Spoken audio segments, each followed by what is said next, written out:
Hello everyone, this is John. I warmly welcome you all to my YouTube channel, John's English Academy. ఈ రోజు సెషన్లో మనం కొన్ని important correction of sentences చూద్దాం. ఇవి ఏ కాంపిటేటివ్ ఎగ్జామినేషన్స్లో అయినా సరే ఈ మధ్య కాలంలో మనల్ని ఫ్రీక్వెంట్గా అడుగుతున్నటువంటివి. ఈ సెషన్లో ఒక 10 correction of sentences related to various topics చూద్దాం.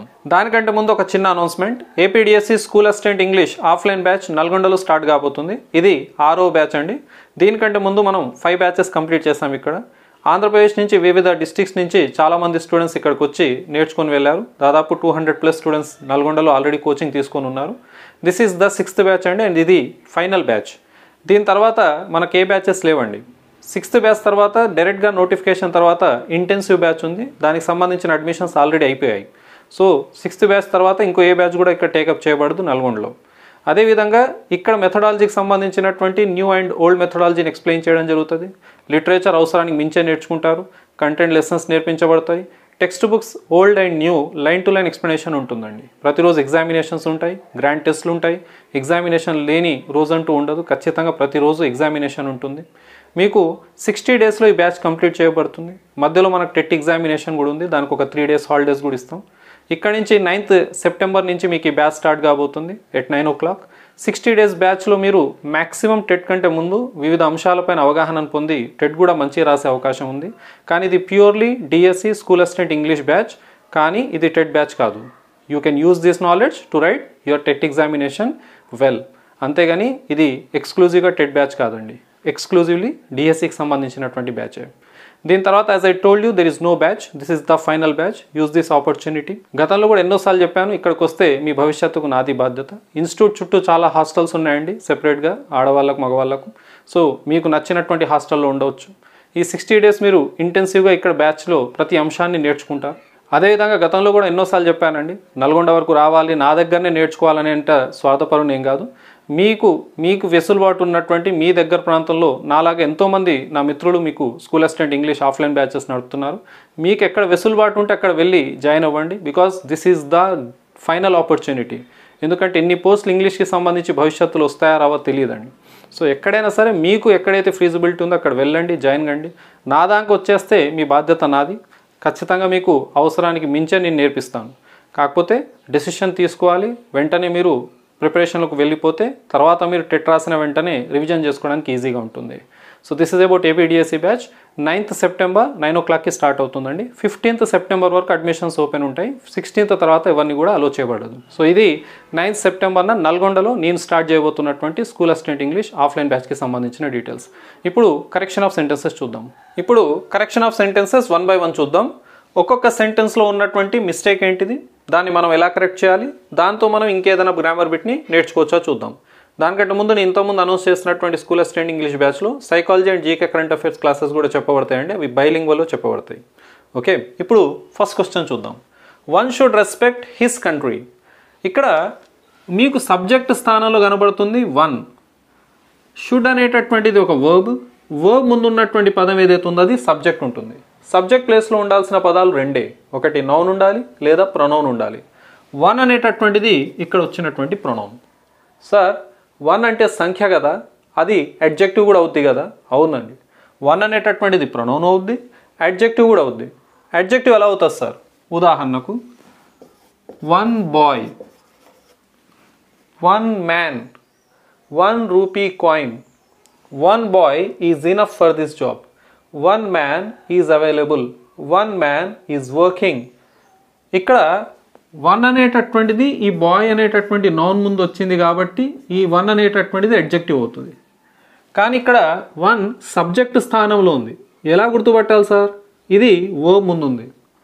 ఇప్పుడు ఈ 1 అనేటటువంటిది ప్రొనౌన్గా పనిచేస్తుంది. ఇక్కడ మీరు అబ్జర్వ్ చేయండి, 1 should respect his country. 1 should respect his country. ఇక్కడ ఏం కనబడుతుంది? హిజ్. ఒకవేళ ఈ స్థానంలో హీ ఉండుంటే మీ ఆన్సర్ హిజ్ అయ్యేది, నో ఇష్యూస్. కానీ ఇక్కడ సబ్జెక్ట్ స్థానంలో ఉన్నటువంటి పదం హీ కాదు, 1. ఇలా 1 ఉన్నప్పుడు ఒకరి యొక్క, ఒకవేళ హీ ఉంటేనేమో అతని యొక్క, షీ ఉంటేనేమో హర్ వచ్చేది, ఆమె యొక్క, దే ఉంటేనేమో దేర్ వచ్చేది, వాళ్ళ యొక్క. 1 ఉంది కాబట్టి ఆ 1 యొక్క, ఒకరి యొక్క, దాన్ని మనం ఇలా రాయాలి, one's country. One should respect his కంట్రీనో హర్ కంట్రీనో కాదు, one should respect one's country. Parts of speech ప్రకారం అపాస్ట్రఫీ ఎస్ ఉన్నటువంటిది ఏదైనా సరే అది అడ్జెక్టివ్ అవుతుందని గమనించాలి. సార్ మరి హిజ్ ఏమవుతుంది సార్? ఒకవేళ హర్ ఉంటే ఏమయ్యేది సార్? అది కూడా అడ్జెక్టివ్ అవుతుంది. వాటిని పొసెసివ్ అడ్జెక్టివ్స్ అంటారు. ఈ వన్స్ ఏదైతే ఉందో అదొక అడ్జెక్టివ్ అండి. వన్ అనేది ప్రొనౌన్, దానికి సంబంధించినటువంటి అడ్జెక్టివే రాయాలి కాబట్టి మనం వన్స్ రాసాం. ఈ కంట్రీ నౌన్, దాని ముందు ఉన్నటువంటి పదం అడ్జెక్టివ్ అయింది. సో ఒకటే క్వశ్చన్ నుంచి వేరియస్ అంశాలు ఎలా నేర్చుకోవాలో మీరు అర్థం చేసుకోవచ్చు. రెండోది చూద్దాం. I have seen him yesterday. ఇక్కడ మీకు ఇచ్చినటువంటి హింట్ ఏంటిది?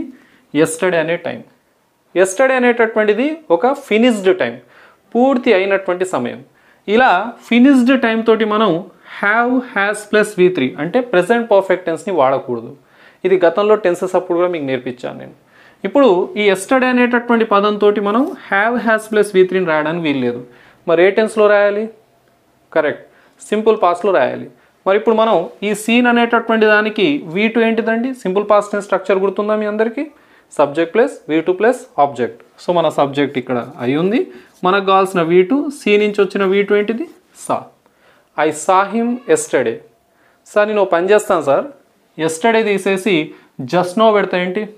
I have seen him just now అంట సార్. ఎప్పుడైనా గుర్తుపెట్టుకోండి, ఇది టైంని బట్టే టెన్స్ మారాలి, అంతేగాని మీరు టైంని మార్చడానికి వీల్లేదు. మీరు అన్నం తింటున్నందుకు లంచ్ కాలే, లంచ్ టైం అయినందుకు మీరు అన్నం తింటున్నారు. సో టైంని బట్టే వర్క్ మారుతుంది, టైంని బట్టే టెన్స్ మారుతుంది, అంతేగాని మీరు ఇది తీసేసి నేను జస్ట్ నో పెడతా అంటే కుదరదు. ఎస్టర్డే ఉంది కాబట్టి ఇక్కడ నేను సా అనేటటువంటి V2 రాశాను. ఇది సెకండ్ బిట్. ఇప్పుడు మూడోది చూద్దాం. We are requiring 2 chairs now. మీరేమనుకోవచ్చు ఇక్కడ, సార్ నౌ ఉంది కదా, నౌ అంటే ప్రెజెంట్ కంటిన్యూస్ టెన్స్ కదా, is am are plus V4 రాయమని మీరే నేర్పించారు. సబ్జెక్ట్ ఏమో వీ ఉంది కాబట్టి వీకి ఆర్ వచ్చింది, ఆర్ తర్వాత V4 ఉంది, నౌ ఉంది కాబట్టి ఖచ్చితంగా ఈ టెన్స్ పర్ఫెక్ట్గానే అనిపిస్తుంది సార్, నాకు మంచిగానే ఉంది, ఇది ప్రెజెంట్ కంటిన్యూస్ టెన్స్లో ఉంది, ఎందుకంటే నౌ హింట్ ఉంది plus is am are plus V4 ఉంది కాబట్టి ఈ వాక్యం పర్ఫెక్ట్గా ఉంది, ఇందులో ఏ మిస్టేక్ లేదు అని అనుకోవడానికి వీల్లేదండి. ఇక్కడ ఒక పదం కనబడుతుంది మీకు, రిక్వైరింగ్. ఇది ఒక నాన్ ప్రోగ్రెసివ్ ఫామ్. దీన్ని మనం V4 అంటే ప్రెజెంట్ కంటిన్యూస్ కానీ, పాస్ట్ కంటిన్యూస్ కానీ, ఫ్యూచర్ కంటిన్యూస్ కానీ ఇలా కంటిన్యూస్ టెన్సెస్లో వాడడానికి వీల్లేదు. దానికి బదులు ఏం చేయాలి సార్? దాని యొక్క ముందు టెన్స్లోకి దీన్ని మార్చుకోవాలి. ప్రెజెంట్ కంటిన్యూస్ టెన్స్ యొక్క ముందు టెన్స్ ఏదైతే ఉందో అది సింపుల్ ప్రెజెంట్ టెన్స్. దాని స్ట్రక్చర్ మీకు గుర్తుందా? Subject plus V1 plus object. So ఇప్పుడు మన సబ్జెక్ట్ ఏముంది? వీ. దీని బదులు మనం రాయాల్సింది ఏంటిది? V1. సో ఇక్కడ ఏమొస్తుంది answer? We require 2 chairs now. The principal is wanting to see you now. గతంలో వచ్చినటువంటి క్వశ్చన్ అండి కాంపిటేటివ్ ఎగ్జామినేషన్స్లో. వాంటింగ్ అనేటటువంటిది కూడా non progressive form. The principal wants to see you now. దాని యొక్క ముందు టెన్స్లోకి మార్చుకోవాలి. ప్రెజెంట్ కంటిన్యూస్ టెన్స్ యొక్క ముందు టెన్స్ సింపుల్ ప్రెజెంట్. సో మనం V1గా మార్చుకోవాల్సి ఉంటుంది, ఎందుకంటే this is non progressive form. Next question చూద్దాం. Neither Sarala nor her friends has money. Neither Sarala nor her friends has money. ఇందులో మీకు 2 సబ్జెక్ట్స్ కనబడుతున్నాయి. ఒకటి సరళ అని, హర్ ఫ్రెండ్స్ అని రెండో సబ్జెక్ట్. ఇలా నైదర్ నార్ తోటి 2 సబ్జెక్ట్స్ కలపబడ్డప్పుడు పక్కకున్నటువంటి ఈ వర్బ్ ఏదైతే ఉందో అది ఏ సబ్జెక్ట్ ఆధారంగా సెలెక్ట్ చేసుకోవాలనేదే క్వశ్చన్.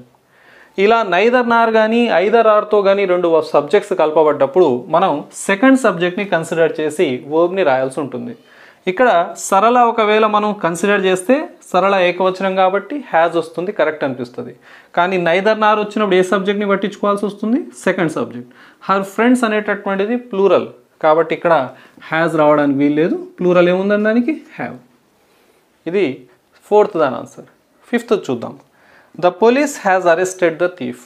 ఇది ఎన్నోసార్లు నేర్చుకుంటాం, ఎగ్జామినేషన్లో దాన్ని చూసి ఐడెంటిఫై చేయడంలో ఫెయిల్ అయిపోతున్నాం. Police is always plural. Police is coming కాదు, ద పోలీస్ ఆర్ కమింగ్ అనాలి. ద పోలీస్ హ్యాజ్ కాదు, ద పోలీస్ హ్యావ్ అనాలి, because police is considered plural.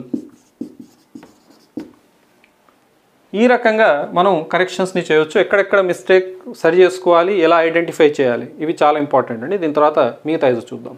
ఇప్పుడు 6th క్వశ్చన్ చూద్దాం. Do your brother like veg or non veg? ఇక్కడ subject స్థానంలో మనకు your brother ఉంది. This is singular.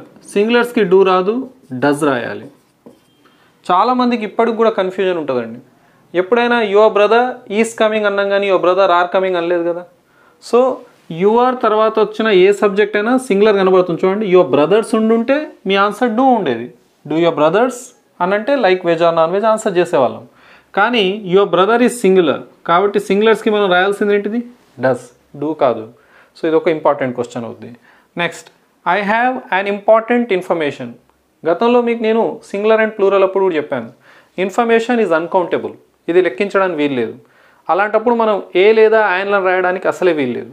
సో ఇక్కడ I have an important information. మీ మనసుకి ఏమనిపిస్తుంది? సార్ తప్పే ఉంది సార్, ఇంపార్టెంట్ అయి ఉంది కాబట్టి ఆయన రాసాం కదా అని అంటే అది ఇన్ఫర్మేషన్ని సూచిస్తుందండి. అలాంటప్పుడు మీరు ఖచ్చితంగా ఇక్కడ ఏ లేదా ఆయన రాయడానికి వీల్లేదు. Because information is uncountable. ఎప్పుడు కూడా ఇన్ఫర్మేషన్స్ అనకూడదు. ఒకవేళ రెండు ఉంటే ఏం చేయాలి సార్?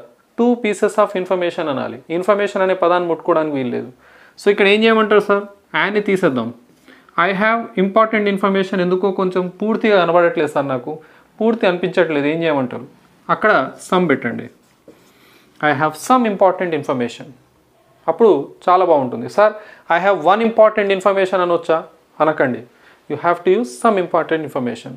అంతేగాని ఏ లేదా యాన్లను మనం వాడడానికి వీల్లేదు. ఓకేనా సార్? 1 అనేది ఏమైనా ఇబ్బంది అవుతుందా? ఏ లేదా యాన్ యొక్క మీనింగే మళ్ళీ 1 కిందికి వస్తుంది కదండి, అలాంటప్పుడు అవసరం లేదు. So I have some important information. Okay, దీని తర్వాత 8వది, Ravi resembles with his parents. మీరు ఒకసారి ఊహించండి మిస్టేక్ ఎక్కడుందో. రవి రెజెంబుల్స్ అంటే రెజెంబుల్ అవుతాడు, చూడడానికి సేమ్ ఉంటాడు పేరెంట్స్ లానే. So Ravi resembles with his parents. ఇప్పుడు మీకు ఏమనిపిస్తుంది అంటే ఇక్కడ విత్ ఉండకూడదు, ఇంకే ప్రిపోజిషన్ ఉండాలని అనుకుంటున్నారు? మీ మనసులో వచ్చే ప్రిపోజిషన్స్ నేను చెప్పనా? టు ఒకటి లేదా బై ఒకటి, ఈ రెండు కూడా రావండి. రెజెంబుల్ అనేటటువంటి పదం తర్వాత ఏ ప్రిపోజిషన్ వాడడానికి వీల్లేదు. So resemble takes no preposition. Ravi resembles his parents. Resembles అనే పదం కాకుండా ఇంకోది కూడా వాడొచ్చండి మనం, takes after. Ravi takes after his parents అంటే హీ లుక్స్ సేమ్, పేరెంట్స్ లానే కనబడతాడు.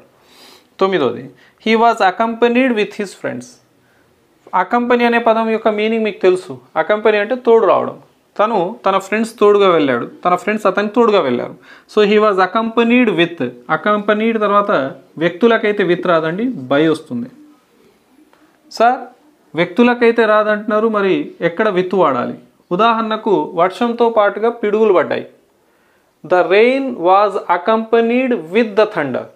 ఈ రెండు కూడా నాన్ లివింగ్. అప్పుడు మీరు అకంపెనీ తర్వాత విత్ రాయండి. ఫర్దర్గా ఎప్పుడైనా ఏదైనా సెషన్లో చూద్దాం దాన్ని, కానీ మీ మైండ్లో పెట్టుకోండి. The rain was accompanied with the thunder. అక్కడ రెండు నాన్ లివింగే, అందుకే విత్ పెట్టాం. ఇక్కడ లివింగ్ ఉంది కాబట్టి by. He was accompanied by his friends. Next 10వది, I wish I have a bike. I wish తర్వాత ఎప్పుడు కూడా ప్రెజెంట్ రాదండి, పాస్ట్ రావాలి. So I wish I have a bike కాదు, I wish I had a bike. నా దగ్గర ఒక బైక్ ఉంటే బాగుండు. ఓకే, నా దగ్గర బైక్ ఉంటే బాగుండు. మాట్లాడుతుంది ఇప్పుడే, కానీ మన దగ్గర ఒక వస్తువు ఎప్పటి నుంచో ఉంటే బాగుండు అనేటటువంటి కోరిక. So I wish I had a bike. I wish I can drive a car. Wrong అండి, ఏమనాలి? I wish I could drive a car. So ఇవి ఒక 10 important correction of sentences. Only 10 నేర్చుకున్నాం అని అనుకోకండి. దీని తర్వాత మనం దీంతో పాటుగా ఎన్నో అంశాలను డిస్కస్ చేసాం. సో దట్ మీరు నోట్స్కి రాసుకొని ఎప్పుడైనా మీరు ఎగ్జామినేషన్ వెళ్ళేటప్పుడు ఇలాంటివి కొన్ని చెక్ చేయండి, తప్పకుండా మీకు లాభం జరిగే ఛాన్సెస్ ఉన్నాయి. ఈ సెషన్ ఇంతటితో పూర్తి చేద్దాం. ఈ క్లాస్ మీకు నచ్చినట్లయితే లైక్ చేయండి. మీ ఫ్రెండ్స్ ఎవరైనా కాంపిటేటివ్ ఎగ్జామినేషన్స్ కోసం ప్రిపేర్ అవుతుంటే వాళ్ళకి తప్పకుండా షేర్ చేయండి. అదేవిధంగా నా ఛానల్ని సబ్స్క్రైబ్ చేసుకోవడం మర్చిపోకండి. Thank you very much. Have a nice day. See all of you.